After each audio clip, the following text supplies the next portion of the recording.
Welcome, curious souls, to the Macabre Emporium, your sanctuary for the unusual, the mysterious, and the appalling. Step through our cryptic doorway into a world where secrets whisper and enigmas come to life. I'm David. And I'm Sarah. Together, we're your custodians of the macabre, guiding you through tales that defy the ordinary. Discover the untold stories, from lesser-known cases of true crime to the bizarre events that captivate us. Join us on a journey to the shadows where the mainstream fades and the extraordinary beckons. So whether you seek the bizarre, the eerie, or the chillingly obscure, you're in for a treat here at Macabre Emporium.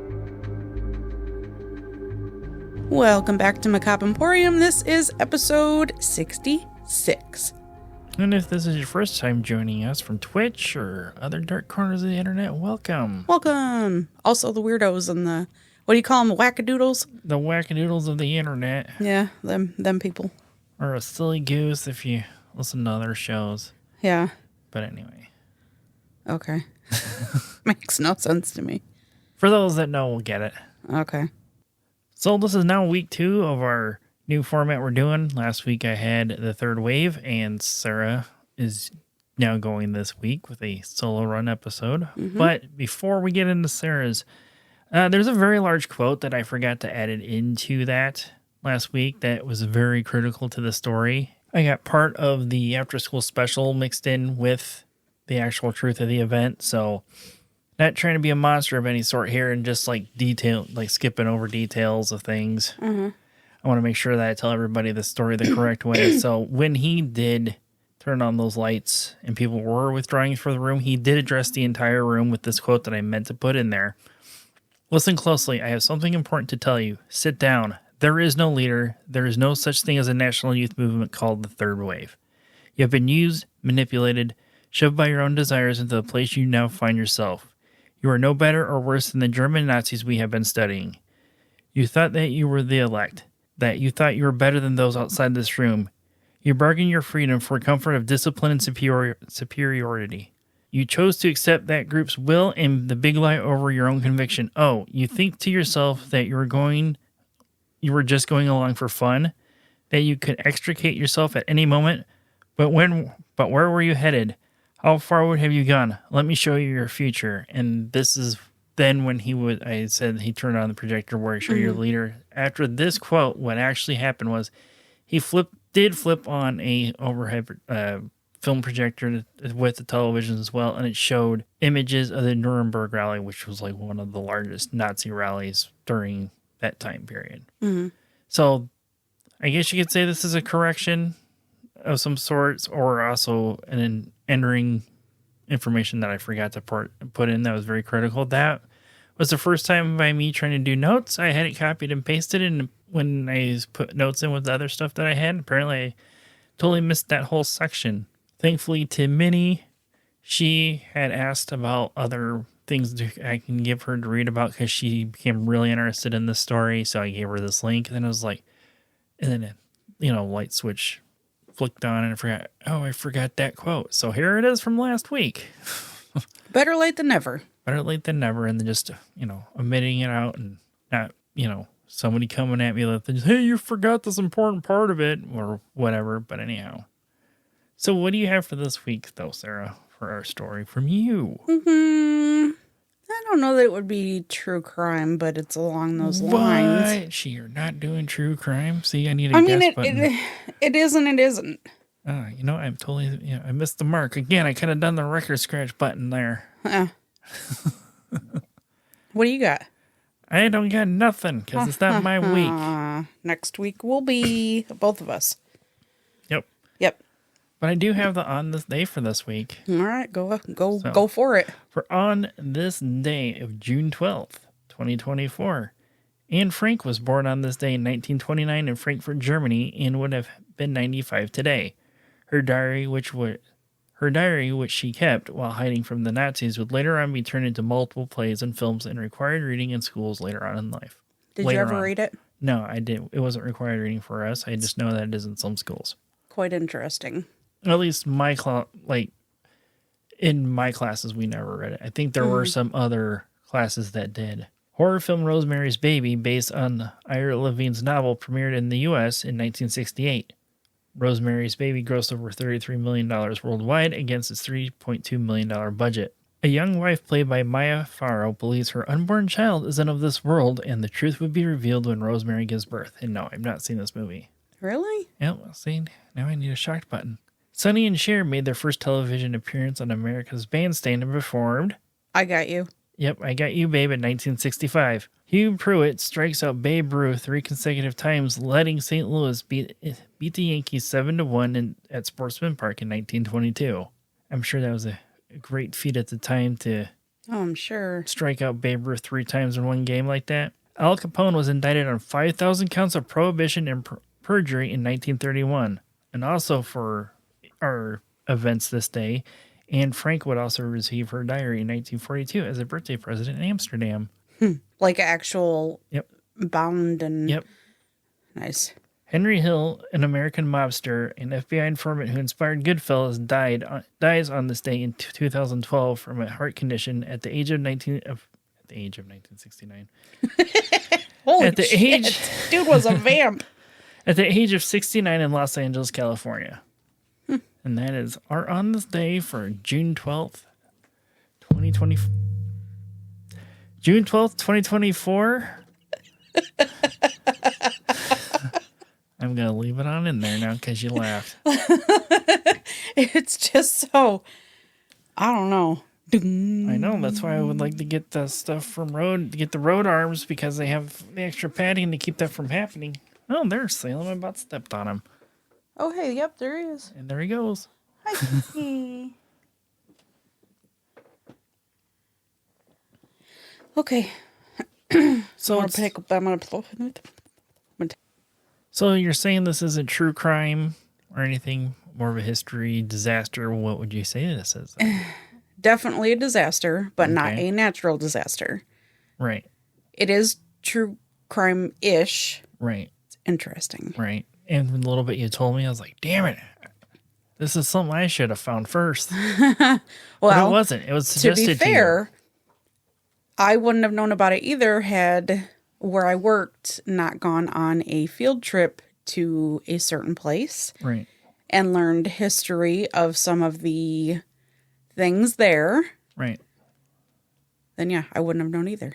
So we can chalk this up to a thank you, Stephanie, from work. Yep.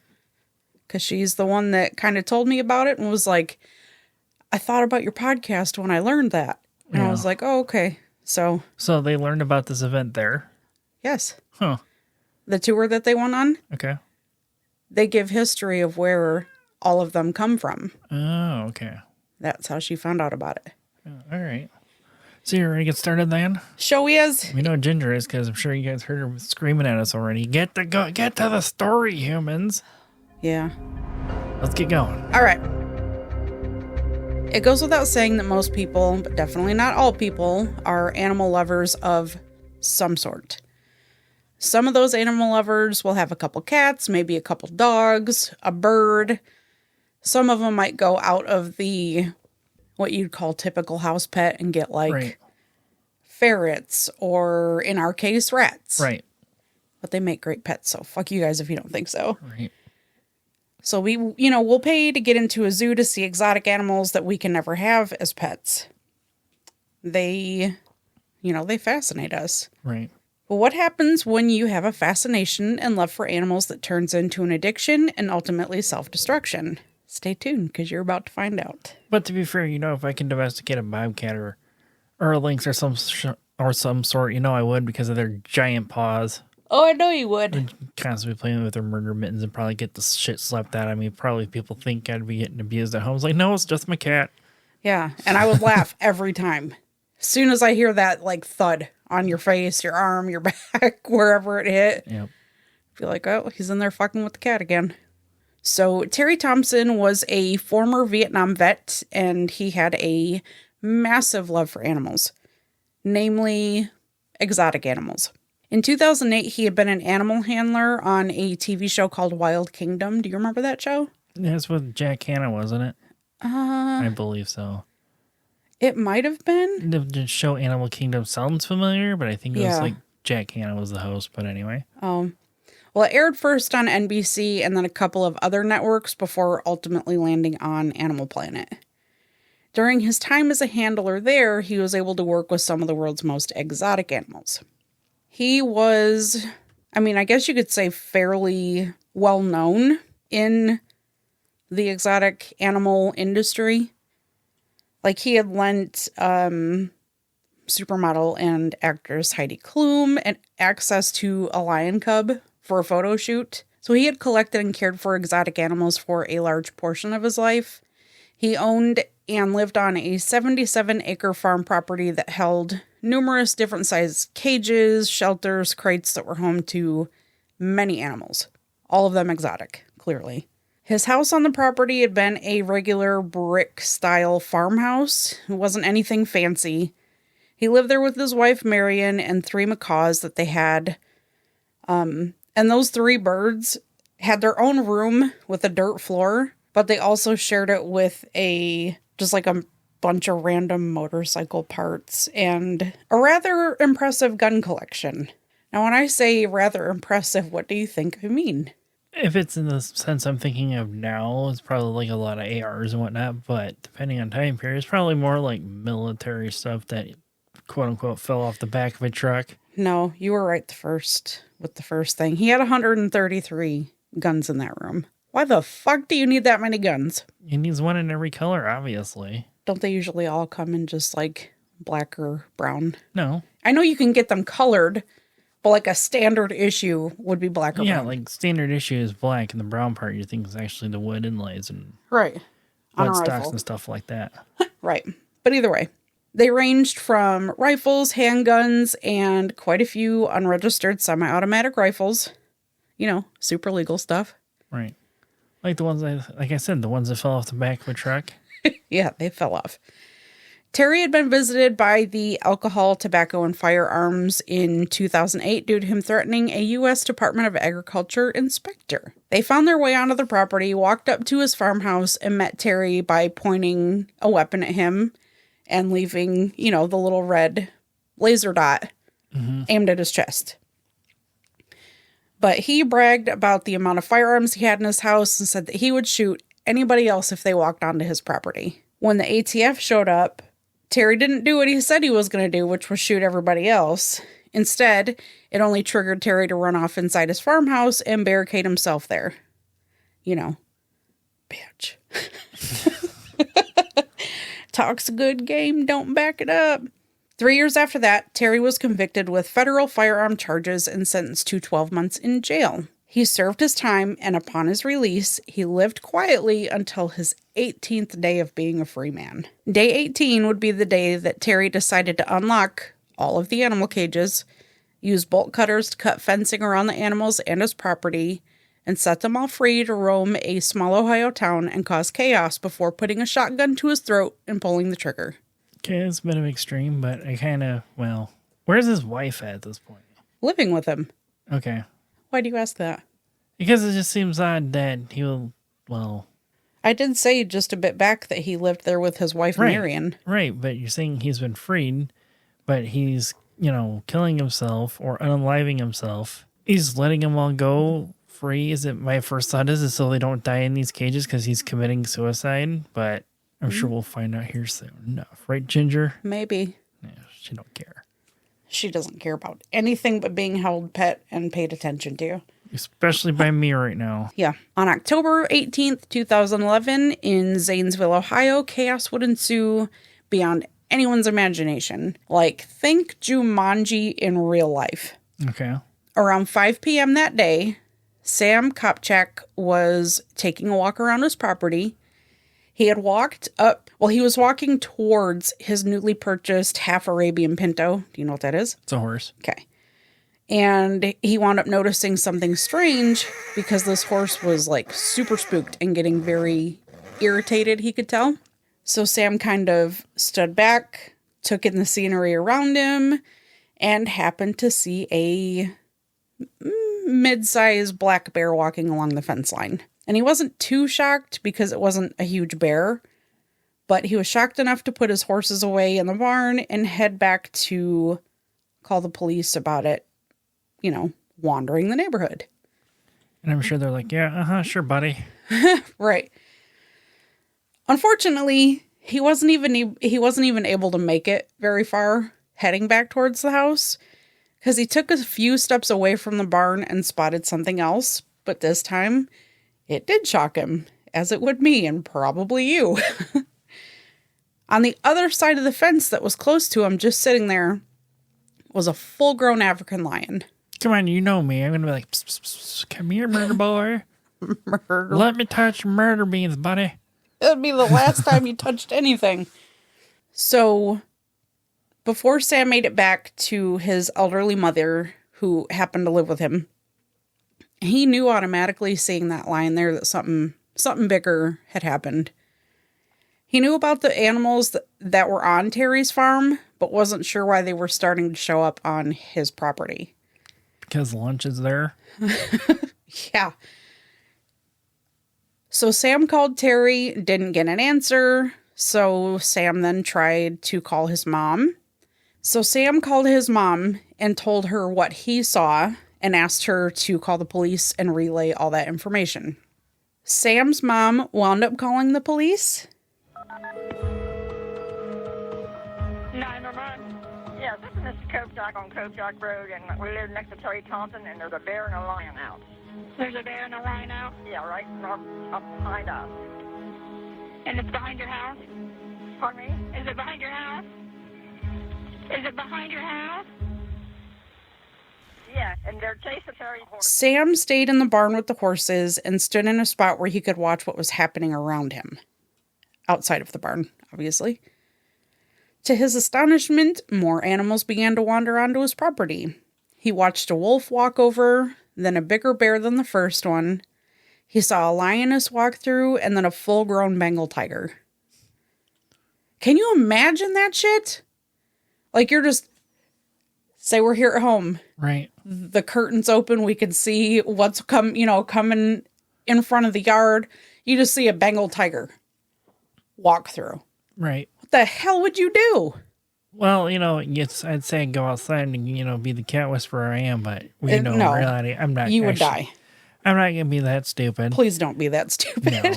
As much as I'd want to. Well, see, the truth is, Lugosi or Salem sitting in the shop window is going to see that shit, and they're going to freak out like they do when that one tabby cat keeps coming around, or that tiger striped cat. But it's just like, if we were to call the cops and be like, hey, there's a tiger outside my front door, people are going to think that we are literally on meth like everybody else around us. Yeah. It's like, are you seeing shit? Before more starts calls coming in, they're like, okay, maybe we need to send somebody in. Because what was it? This time last year when somebody posted in our local nosy neighbor group about a black bear on the north side, like up by the state line. Oh, yeah. And people were like, yeah, what the fuck ever. And then the pictures of it actually surfaced online of it dead on the side of the road for unknown reasons. Well, because it got hit. Oh, is that what happened? Yeah. It'd be a similar situation to that. Maybe. Sheriff Matt Lutz was sitting in front of his TV all by himself at 5:20 that evening. He had already been off duty, got his work uniform dry cleaned, hung up in the house. He had eaten dinner. He had received a call reporting that some of Terry's animals had gotten out. Didn't really strike him as odd because they had had calls before about Terry's animals being out, but it would only be like one or two, maybe. One or two. But it was mainly just his horses, not the exotics. So that's it'd be like a common animal thing of Ohio. Oh, Terry's horses are out again. Yeah, damn it. No, oh my God, they're fucking lying. But it still wasn't completely unheard of that one of the exotic animals had gotten out. Right, but it was probably more of a rare chance happening of that. Right. Like I said, more so the horses than anything else. However, since the sheriff wasn't busy, he decided he would go over and help wrangle up what he assumed was probably the horses. Right. It took him 15 minutes to get to Terry's property, and in that time, the reports were filing in from all over the Zanesville area. There was an apartment building right on the other side of the trees behind Terry's property. In that moment, he knew what he had to do, and that was to make the call that any animal coming off of Terry's property needed to be shot. There was no second thinking that. Right. You got little kids in that apartment. At that same time, Deputy Jonathan Mary was only 2 hours into a shift. He was a few miles away serving a summons when he heard the call go out on his radio about a lion and a bear being on the loose. So he responded on the radio saying that he would be on his way there. When he got to Sam's residence, he could see a black bear, a tiger, and not one, but 2 lionesses just on the outside of the fence. He waited for Sam or his mom to open the front door, and while standing there, watched a large gray wolf run towards him right up the middle of the road. That would be terrifying. He dropped his clipboard and took off to his cruiser. The wolf turned and ran up to the Kopchak's house, so the deputy had no choice but to get out, follow it from a safe distance, and then shoot it, because by then, the order to shoot on sight had already been given. Right. Like, did the entire town know about these animals? Not yet. Well, I mean, like, before the real world game of Jumanji 2024 or whenever, this happened. Well, yeah, they knew that he had that, farm there. Right. With all those types of animals. Right. But did they know at this point that they were just out freely wandering? I don't think so. Yeah, that's what I just meant in general, that the people of this Zanesville, or was it Zanesville or Zanesville? Zanesville. The people of Zanesville even knew that these animals were even this close. Yes. So the wolf fell with the first shot. After the wolf fell, Deputy Mary fired a couple more rounds just to make sure the animal was indeed dead and wouldn't pose a threat if Sam were to walk back or Sam's elderly mother were to come to the door or walk out to the porch. He needed to make sure that the wolf was dead. Yeah. The deputy walked up to the wolf and inspected it himself to make sure the job was done, and it was. While he was inspecting the wolf, a call came over the radio that some of his fellow officers were on Terry's property with a lion cornered. So he ran back to his cruiser and took off to where they were. His fellow officers had handguns, and he was the only one with a shotgun, and he needed to get the gun out ASAP. Right. So he drove up the hill, came across one of the other deputies running back and forth at the end of Terry's driveway. Deputy Mary had no clue what was going on, so he stopped to see what was happening. He got out and reached for his rifle, but it snagged on the mounted computer in the car. So he basically just said, fuck it, and left it. At least until he saw the black bear running straight at him. Yeah. Like, I'm telling you, this is some Jumanji type shit. Yeah, sounds like it so far. With just his Glock, he took a shot at the bear. He ain't gonna do shit. And the bear dropped. What? Bear dropped. Bullshit. It dropped. The bear continued to slide forward on the ground and literally stopped dead 7 feet from where Deputy Murray was standing. Because I guess when he went through the academy and training, the person training him told him, you shoot what you see. Right. So it isn't always, aim for the brain, aim for the throat, aim for the shoulder. It's you see it, you shoot it. Right. So he could have got him in the eyeball. He could have shot him in the nose and it went and fucked its brain. You don't know. After that, the deputy got back into his cruiser and got the rifle unstuck just in time to see an African lioness crawl under a fence that housed the livestock. And then he watched that head towards the house. So it's going to skip right past the buffet and go straight for the house, huh? Yep. He had no choice but to shoot her before she got there, unfortunately. He turned around, took aim at a tiger and a black bear that were both walking along the road, but saw movement out of the corner of his eyes, so he followed it on foot to the neighbor's driveway. He literally hit that driveway, turned to the right around a bush, and there laid a cougar. And I'm sure it's not a 50-year-old cougar we're talking about here. Ugh, no, that's nasty. Thankfully, he also saw other officers tracking it and were moving in on it and then shooting it. Because when he hit that driveway, he practically was face to face with that. Yeah. In the heat of the moment, you'd think, I would freeze up. Right. And you already know, you run, you're fucking dead. Well, from what I understand from some videos of the internet, when you cross paths with mountain lions or big cats of the sort, you don't turn your back to it. Yeah. But he started to walk away. Knowing that the other officers were already coming to get the cougar. And that's when he fucked up. Was walking away. No. He was met outside of the driveway by an African lion. He shot it where it stood. Deputy Murray was tasked with patrolling the road between Terry's property and Interstate 70. And during that time, doing patrol duty, he shot down 2 more lions, a wolf, and a tiger. How many animals did this guy fucking have? I'll get there. Later on that evening, thermal imaging cameras found a grizzly bear, and he had to shoot that down too. Sergeant Steve Blake was the first one to arrive on the scene. He had seen Deputy Murray chasing that first wolf that was by Sam Kopchak's house. Right. So he continued on knowing that, like, he's got it. I'm just going to go ahead and go to Terry's house. So he went straight to Terry's house and was met by John Moore, who was the caretaker on the grounds and was responsible for feeding the animals. John had been tipped off by a neighbor about what was happening, so he showed up. So together, John and Sergeant Blake walked to the cages and had seen they had all been cut open or unlocked and just left. The only animals that remained in their cages were 2 monkeys and 1 dog. During their walk back to the road, the sergeant saw a body near the barn where a white tiger was feasting on it. The Columbus Zoo was holding an event for the International Rhino Foundation at the time all of this shit was happening. Yeah. So there were experts from around the globe that were there having a cocktail party. Tom Staff, the zoo's chief operating officer, said that one of the vets had come into the cocktail party area and had nothing but, like, sheer terror and panic on her face. She told them they had to leave, that Terry Thompson's animals were out.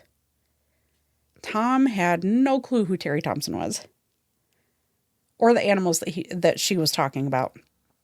However, a lot of the others there did know Terry and knew of his animals and quickly filled him in. Dr. Michael Berry, the director of health for the zoo, knew who that was immediately, as they had personally gone to Terry's residence to inspect all the animals just a couple years prior when he went with the ATF. The zoo immediately got together its recovery team and were armed to the teeth with tranquilizer darts and actual weapons. And they drove the 40 miles from the zoo to Zanesville to help with capturing the animals. Humanely capturing the animals. Right. When they got there, they were also met at the gate by John Moore, the caretaker.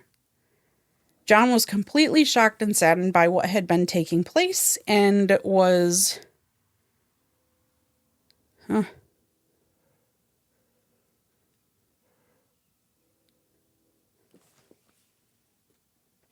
I'm starting that part over. Okay. They were also met at the gate by caretaker John Moore. John was completely shocked and saddened by what had taken place and by what was still currently happening to the animals. He tried his best to give an accurate count of how many animals were actually there, and he said 48. However, John's wife also helped with feedings once in a while, and she said that Terry had just gotten some new animals, and that the actual count was 56. Still way too many for one guy to have these type of animals. John then told Deputy Jeff Lecoq that the last time he had spoken to Terry was about 9 p.m. the previous day. John also spoke about how Terry said he thought his wife Marion was cheating on him, and that if she was, he would know when he found out. Okay. Does that make sense to you? The look you had in your face? No, it doesn't really. Okay. So Terry, the owner of all these animals, was talking to John. Okay. Terry told John that he thought his wife was cheating on him, that Terry's own wife was cheating on him. Right. And he said, "Don't worry, John. If I find out she is, you'll know." Right. So this is how his way of saying, I know. Deputy Todd Cannavale arrived on scene and was told about the body that was laying outside. Sergeant Blake thought it was Terry. But they had to be sure, even though they couldn't do it safely because of all the animals on the loose. It's still complete chaos out there. We've got officers going in heavily armed. We have a crew of 4 going in to check on the owner of the property. A shooting party formed, and SWAT, deputies, sheriffs all went out in trucks to shoot down basically any animal they saw move. They got the white tiger that was laying on top of and feasting on the body on the ground. It stood up and then just continued to stand there. With it off of the body, they were able to positively identify it as being the body of Terry Thompson. With what was left of it at that point. Right. We have located the owner, code 16, here in the field. With that, they all headed towards the south end of the property where it seemed most of the big cats had congregated. They continued to gun down each and every one of them that they saw. Deputy Cannaville went on to later state that he was physically sick shooting all those animals and that it affected him deeply, that he would rather have not had to shoot any of them, but being that it was ordered, he didn't have a choice. Right, because the matter of public safety is more important. Yeah. The police went back to where Terry's body laid to deal with the white tiger, but it was gone. They discovered bits of raw chicken all around Terry's body. So they kind of figured out that Terry planned this whole thing out. Yeah. He put the raw chicken all around him to attract the animals. Right. He wanted them to eat him. Right, because, even, her and the Joe Exotic, stuff. It went away. The one tiger attacking one of his staff, and the Savo lions are like the only ones I really ever heard of, and even though it's not a norm thing in countries where, there's just tigers roaming around or lions is roaming around, but I don't think they really attack or will chew on a dead body like just on their own. Right. So the team from the Columbus Zoo had arrived, like I said, but they weren't ready for what needed to be done. By they, I mean the officers. So they told them, just come back tomorrow. We'll get it figured out then. The whole night was nothing but chaos and shots being fired at these poor animals and just terror for that town in general. Thankfully, not a single person was harmed, except for Terry's dumbass, but that was his own doing, so fuck him. The zoo did show up the next day, and they were joined by none other than Jack Hanna. I feel like I shouldn't have to say this, but if you're our age, you know who Jack Hanna is. I don't know if he's still big on TV shows like he was when we were younger. Right. But if you're our age-ish, you know who Jack Hanna is. Because, if Steve Irwin was in the United States at this time when this happened, he'd be like, yep. Yep. And he probably would have ran up there. It's like, oh, look at that beauty, and put that white tiger in a chokehold. Yeah. So Jack Hanna had a really strong tie to Zanesville from the jump. That's where he went to school. That's where he enlisted for the army. And that's where he spent his honeymoon with his wife. So very much connected to that town. Yeah. Goes without saying also, there was massive backlash at the cops because of what they were doing and what they had chose to do to these poor animals. You've reached the Fulton County Sheriff's Office. Yes, I'd like to leave a message for your Sheriff Lutz, please. Ask Sheriff Lutz if he's ever heard of a hot damn tranquilizer gun. Hate calls. That's what we started calling them, was hate calls. Can I help you? Stop shooting animals! You guys are outrageous! You're panicking and looking like out on national TV. We couldn't do anything but answer that phone, all three of us all night long. You would hang it up and it would be lit again with people from around the world wanting to wish ill will. Do you require an IQ test for your officers? Sir, I'm not going to debate this issue with you. I'm not going to do it. Well, I'm going to make a bill for that, you f***. It's not your mind. Shooting animals with live rounds. But Jack Hanna was there to stand up for the police, stating how he knew what would happen if the lions and tigers were caught off guard by someone who themselves were caught off guard by the lions. Right. Person sees a lion, they get super scared, make a noise or a movement that scares the lion. Right. Lion's going to attack. Right. It's just like back in 2016 with the, what was it, Cincinnati with Harambe or whatever. Uh-huh. Everyone's like, oh, they could have done this. It's like, no, the zoos know what they're doing.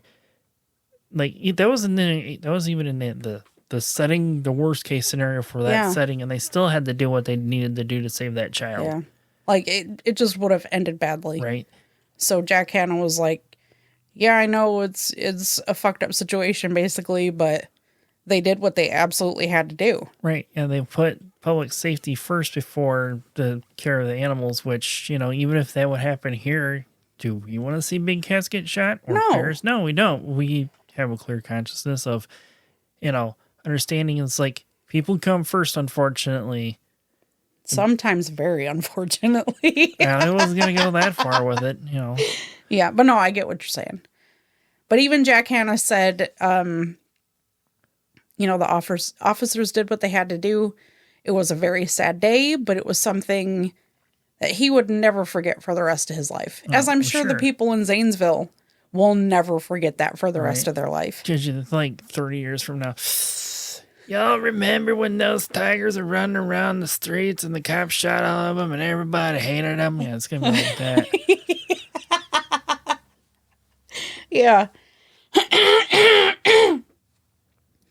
By the end of this entire ordeal, the animals' bodies would be gathered and placed together by species to get an actual count of how many perished. Right. With that said, 17 African lions, 8 of them female, 9 of them male, 1 baboon, 18 Bengal tigers, 2 grizzly bears, 6 black bears, 2 wolves, and 1 monkey were dead. That's insane. I have that many cats. Big cats, for that matter. Yeah. He's the supreme crazy cat man. Yeah. So Jack Hanna went on later to say that once the animals were accounted for, that there was just one massive hole dug on top of a hill, and all of the animals were put in there and buried. But something relatively positive came out of this. Due to everything that had happened on Terry's property, a law from 1979 was amended in 2012 called the Dangerous Wild Animal Act. And this part that I'm going to read comes directly from the Ohio Department of Agriculture. It says, in 2012, Ohio passed a law regulating the possession of dangerous wild animals and restricted snakes. This law generally prohibits any person from owning, trading, selling, or offering for sale a dangerous wild animal unless the animal was owned prior to the law taking effect, and a permit has been issued by the Ohio Department of Agriculture. Enforcement conducts approximately 24 investigations each year on the behalf of Dangerous Wild Animal Program on those individuals who are in illegal possession of animals that have been identified as dangerous to the public.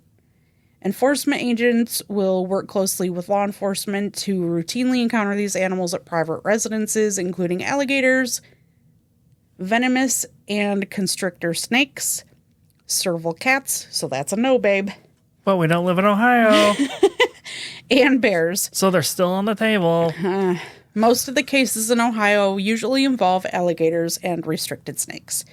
So basically saying that anybody after that law was amended can't buy, sell, trade dangerous animals. So makes Ohio a little safer, I guess. Yeah, we'll find out from Noodle. She's going to call, there's a fucking hippopotamus in my backyard. It's trying to eat my plants. Not my problem. While Terry Thompson set out on October 18th, 2011 to show his wife that he had the last say in their marriage, he also showed the world what an ego-driven and careless asshole he truly was. He put his entire town in danger and ultimately caused the demise of a lot of exotic animals who were only doing what nature told them to. Yep. But in the end, the law changed and made it illegal for anyone to have these majestic beasts unless you were a zoo or a sanctuary. So this was talked about apparently in Tiger King. Yeah. Joe Exotic made mention of it. Yeah, it's probably just like a little blip, like some other shows talking about smaller cases like we've done. It might have been. Could have been. It was like, oh, I should go join their group and drop a link for that episode. Like, hey, if y'all want to hear about this case that they just breezed over, come check this pod out. But there was a TV show. I don't remember. What show was it Diane Sawyer was on? I don't remember. Okay, well, anyways, there was a TV show that their whole thing was on YouTube, and that's where the sound clips came from. And there's like a 3-hour documentary on this on YouTube, but I couldn't sit there because they were showing the pictures of the aftermath, and I was just like, no, thank you. I'm good on that. So I went with the safe and PG version.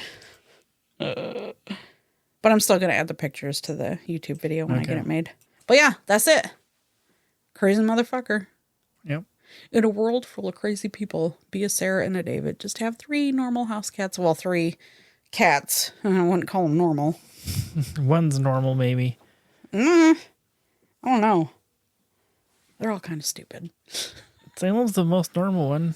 Well, yeah, most normal out of the 3 stupid. Yeah. But that's all I got. Yeah. You've never heard of that? No. I never had either. Nope. I might have, heard of it like a long time ago, but it's been so long ago, don't remember it. Hopefully Stephanie listens to that and hears the whole story and is like, what the fuck? Yeah. WTF. Take it she listens. Yeah. Remember I told you that she had texted me and was like, oh, I'm listening to the McClure family for her first episode. You're Jeez, like, wow. Of all 70-some episodes out at this point, which that's including the Clarence Bin and Oddball episodes, That's the one That's the one you start off with? That's the one she started with. But that's okay. That's all I got. I got nothing else. I don't know what else to say about that. Okay. I think it's time we close the Emporium for the day, David. What do you think? I agree. Might as well finish this. You started it. We're going to finish it. Oh, how do you do the end? So until next time. Remember to creep it real. Okay, bye. Bye. Please go and check out our website at macabreemporiumpodcast.com. Join our Facebook group by searching Macabre Emporium. Like and subscribe on YouTube at Macabre Emporium Podcast. Follow us on TikTok at Macabre Emporium Pod. Follow us on Twitter at Macabre Emporium. If you have any stories of the paranormal, your local true crime, or weird history that you would like us to look into and possibly do an episode on, email us at macabreemporiumpod@gmail.com. And remember to follow, rate, review, and share whenever and wherever you can to help us grow our podcast.